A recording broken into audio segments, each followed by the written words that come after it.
Hi, I'm Steve Clemons. I direct the foreign policy programs at the New America Foundation. I'm here with two friends from the European Parliament, Reinhard Bütikofer, the former chairman of the Green Party, who's now a European Parliament member, and Claude Turmes, who's also been a longtime member of the European Parliament, both focused on climate and energy issues.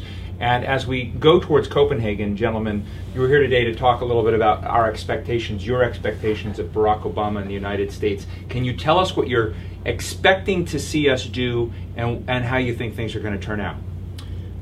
So Copenhagen is important to get a deal, and therefore we have to do our homework. So in Europe we have not only done political promises, but we have also done concrete legislation. And in that sense, I think we urge the administration to do its utmost to come with something concrete in Senate before Copenhagen.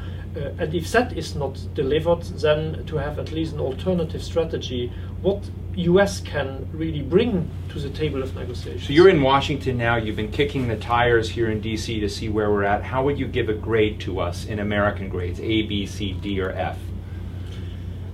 Yeah, I think this is always a bit arrogant from outside. I know that the administration is committed. I know that there is certain blackmail by coal industry and others. So I only can say we in Europe, we are with climate policy also building a new economic basis for Europe. So green jobs in renewables, in efficiency, and these green jobs will be much larger than the jobs we may lose in some of the dirty business. And we are also investing money for the transition. So there is a broad economic and a broad citizen consensus to go for climate change in Europe. And we have positive stories to tell by being active on climate. Reinhard Bütikofer, you have spoken about expectations, the importance to move the world forward, that there are serious consequences of not moving. Barack Obama's first speech to Congress emphasized climate change, renewable energy. He talked about China in that case not being, a rival nation, but being a renewable energy superpower. And so he's saying a lot of the right things, but do you see him delivering in any way you think the world will take seriously?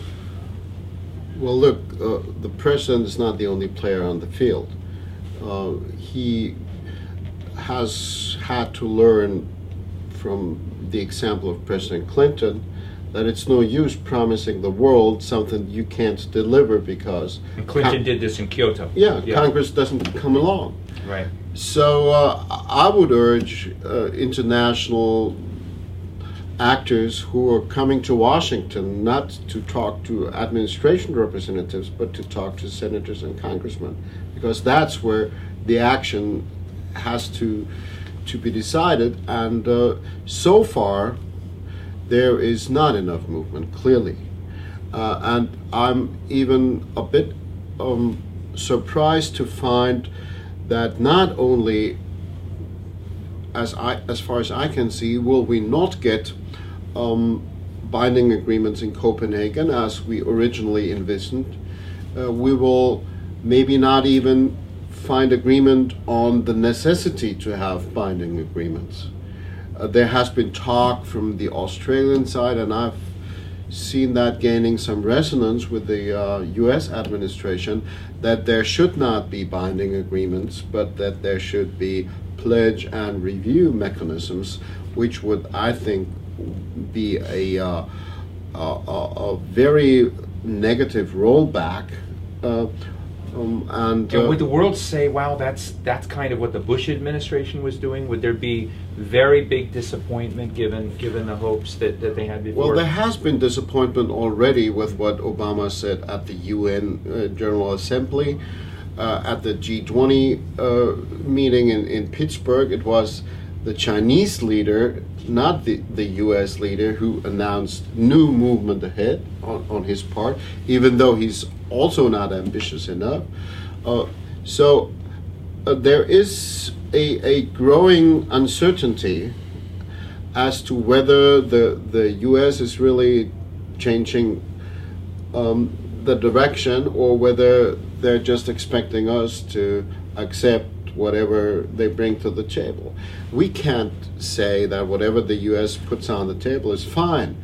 If we would say that, we would destroy climate science as the basis of agreement. We would threaten our own credibility with our public or with our business community, and we would lose any credibility that we still might have with the developing world. I've just heard both of you in another program, and I'm impressed with how pragmatic and realistic you are about both the challenge and where we're at today. And just in closing, can you just tell us, given the state of play, and it is kind of bleak at some level, what would be the things you would advise an American administration dealing with congressional fragility and all of the problems? What do we need to put on the table, if you would suggest something that would get us through in a way that wouldn't lose the support and hope and potential collaboration?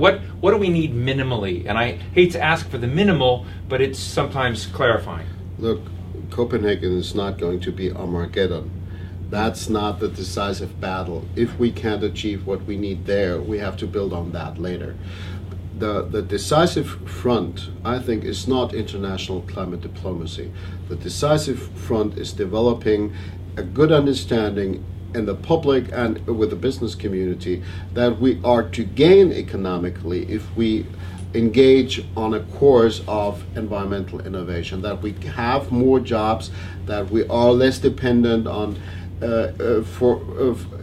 energy imported from foreign countries. So I think what the president should get involved with a lot, if he can find the time, since his plate is so full, would be educating the American public on that account, that a low carbon economy is a promise and not a burden. Claude, any closing thoughts?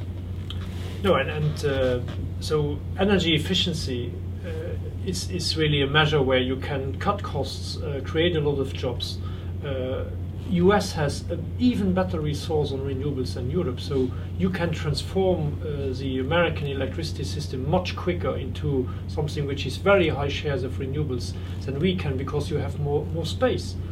So US has a good basis to move, and basically we are confronted both in US and in Europe with the same problem. We have some dirty lobbies which are preventing us to move. So some coal, some steel makers, not because they are bad by making steel, but because they have bad efficiencies in their steel plants. So we have to overcome this resistance in order to build a society which doesn't destroy the environment and the planet.